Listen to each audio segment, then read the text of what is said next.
Hi. Hello. నమస్తే అందరికీ. Welcome to my channel. ఇప్పుడు మనం చెప్పుకోబోతున్న స్టోరీ 'లవ్ యూ కన్నా' ఎపిసోడ్ 10.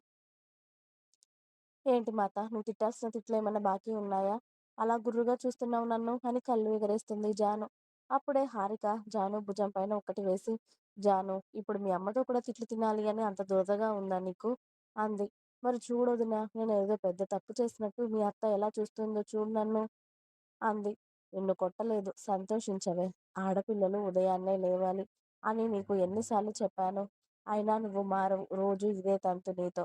10 వరకు ఎవరైనా పడుకుంటారా చెప్పు? మీ వదినని చూడు. ఎప్పుడో 4, 5కే లేచి పనులన్నీ చేస్తుంది. మీ వదినని చూసి నేర్చుకోవే నువ్వు" అన్నారు ఆవిడ. "అబ్బా! నేను కూడా నా పెళ్ళయ్యాక మా అత్తారింట్లో అలానే లేస్తానులే అమ్మా. ఇప్పటి నుండి నువ్వు నన్ను చావగొట్టకు. నేను ఫ్రెష్ అయ్యి వస్తాను. నాకు టిఫిన్ రెడీ చెయ్యి" అని చెప్పి తన రూమ్‌కి వెళ్తుంది జాను. ఇది మారదు. దీనికి చెప్పడం నా బుద్ధి తక్కువ అని మళ్ళీ గిన్నెలు సర్దడంలో బిజీ అవుతారు సుజాత గారు. అబ్బాయిది మాత్రం నిజంగా ఒప్పుకుంటాను అమ్మా అని అరుస్తుంది జాను డోర్ వేసుకునేది అల్లా ఆగి. ఏంటి అది? నీకు బుద్ధి తక్కువ అని నవ్వుకుంటూ డోర్ క్లోజ్ చేసుకొని బాత్‌కి వెళ్ళిపోతుంది జాను. జాను మాటలకి హారిక, చెర్రి ముసిముసిగా నవ్వుతూ ఉంటే, "సుజాత గారు, నువ్వు బయటికి రావే, నీ సంగతి చెప్తా" అని ఆవిడ కూడా చిన్నగా నవ్వుతూ "అల్లరి పిల్ల" అని జానుని ముద్దుగా తిట్టుకుంటారు. జాను ఫ్రెష్ అయ్యేసి రెడీ అయి వచ్చి టిఫిన్ చేసి, "అమ్మా, నేను సిరి దగ్గరికెళ్ళొస్తాను" అంది. "హా! సరే జాను" అని కిచెన్‌లో నుండే చెప్తారు సుజాత గారు. "ఓయ్! అబద్ధాలన్నీ" అంటుంది అక్కడే ఉన్న హారిక. "ఆ! మరి మీ అల్లుడి దగ్గరికి వెళ్తున్నా అమ్మా అని చెప్పానా వదినా?" "చెప్పు చెప్పు, ఆ తర్వాత నిన్ను చేపని తోమినట్టు తోముతుంది అత్తయ్య" అంది హారిక. "కదా! నాకు కూడా తెలుసు వదినా. అందుకే చెప్పట్లేదు. సరే బాయ్ రా, నేను తర్వాత వచ్చి నీతో జాయిన్ అవుతాను" అనేసి డోరేమాన్ చూస్తున్న చెర్రీ గాడికి కిస్ ఇచ్చి వెళ్తుంది జాను. సిరి వాళ్ళ ఇంటికి వెళ్ళి సిరి, సిరి అని బయట నుండే పిలుస్తుంది జాను. "అమ్మా జాను, లోపలికి రా"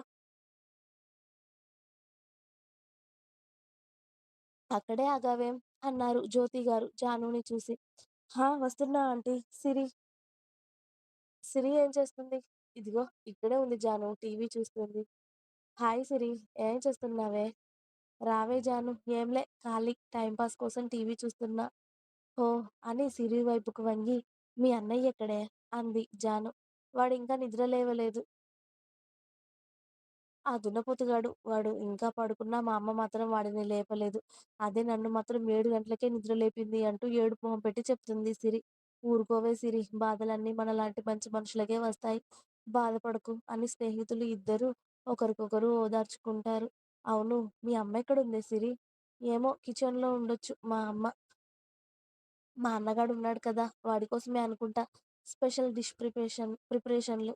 సరేలే, నువ్వు మీ అమ్మని చూస్తూ ఉండు. నేనొకసారి కన్నా దగ్గరికెళ్ళొస్తాను అని సిరి తేరుకునే లోపే కృష్ణ రూమ్‌లోకి వెళ్లి డోర్ క్లోజ్ చేస్తుంది. వామ్మో! ఇది పెళ్లి అవ్వకముందే ఇంత ఫాస్ట్‌గా ఉంటే, పెళ్లయితే ఇంకా ఏం చేస్తుందో దేవుడా! ఎందుకైనా మంచిది మా అన్నగాడిని కాస్త జాగ్రత్తగా ఉండమని చెప్పాలి అనుకుంటూ టెన్షన్‌తో గోళ్లు కొరికిస్తూ కిచెన్ వైపే చూస్తూ ఉంది సిరి. జ్యోతి గారు ఎక్కడ బయటకొస్తారో అని.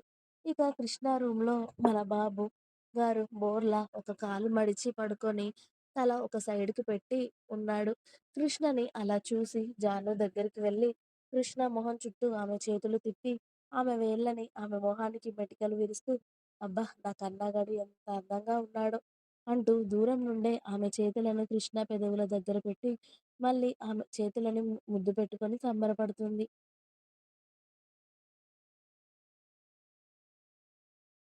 ఇక వెళ్లి కృష్ణ పక్కన కూర్చొని, "కన్నా, ఓయ్ కన్నా" అంటూ పిలుస్తుంది. "హ్మ్" అంటూ బద్ధకంగా పలుకుతాడు కృష్ణ. "కన్నులు, నైట్ ముద్దడిగావు కదే, వద్దా" అంటూ ఆమె పెదాలని అతడి పెదాలపై అద్ది, మళ్ళీ వెంటనే వెనక్కి వస్తుంది. జాను పెదాల స్పర్శకి కృష్ణకి వెంటనే మెలకువ వచ్చి కళ్ళు తెరిచి జానుని చూస్తాడు.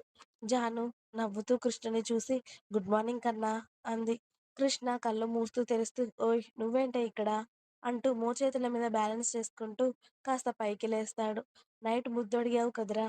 ఇద్దామనొచ్చా. ఇచ్చేశానుగా. ఇక వెళ్తాను" అని డోర్ వైపు వెళ్తుంది. "ఎక్కడికే వెళ్ళేది?"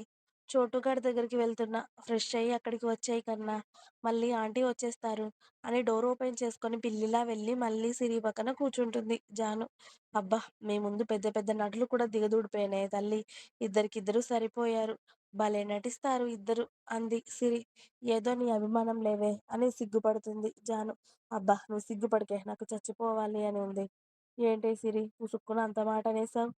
ఏ మా పెళ్ళికి నీకు ఆడపడుచు కట్నం వద్దా చెప్పు అంది జాను. ఆ కావాలే జాను కదా ఇంకోసారి అలా అనకు మరి.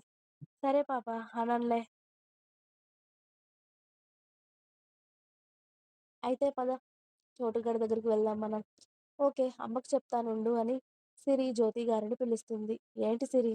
అమ్మ నేను జాను చోటుగాడి దగ్గరికెళ్తున్నాం. అవునా? ఒక్క నిమిషం ఉండవే. వాడింకా టిఫిన్ తినడానికి రాలేదు. వెధవ. నువ్వే తీసుకెళ్ళుండు అనేసి బాక్స్‌లో పెట్టిస్తారు. ఓకే అమ్మా అని షెడ్‌లోనే కలిసి ఉన్న చోటు చిన్న ఇంటి డోర్ తడతారు సిరి, జాను. హా! వస్తున్నా అంటూ చోటు డోర్ ఓపెన్ చేసి గుడ్ మార్నింగ్ అక్కా. గుడ్ మార్నింగ్ అండ్ వదినా అన్నాడు. గుడ్ మార్నింగ్ రా! ఇంకా లేవలేదా? లేదొదినమ్మా. అప్పుడే లేచాను. ఫ్రెష్ అయి కూర్చున్నా అంతే. ఓహ్! సరేరా ఇదిగో అమ్మ టిఫిన్ నీకిక్కడికే పంపింది లేట్ అయింది అని. తిను వేడిగా ఉంది అని ప్లేట్‌లో వడ్డిస్తుంది చోటుకి. థాంక్స్ అక్క అని ప్లేట్ అందుకొని టిఫిన్ తింటూ ఉంటాడు చోటు. అవును మీరిద్దరూ తిన్నారా? అని అడిగాడు. మేం తినే వస్తున్నాంరా. ఓహ్! మరి అన్న రాలేదు ఇటువైపుకి? మీ అన్న ఇప్పుడే నిద్ర లేచాడు చోటు. ఫ్రెష్ అయ్యి వస్తాను అని అన్నాడు. ఇంకా ఉంది. మీకు నా స్టోరీస్ నచ్చినట్టయితే ప్లీజ్ లైక్ చేయండి, షేర్ చేయండి. అలాగే ఛానల్‌ని తప్పకుండా కొత్త వాళ్ళందరూ సబ్స్క్రైబ్ చేయండి. Please subscribe my channel. Thanks for watching my video. By by. Please like, share and subscribe.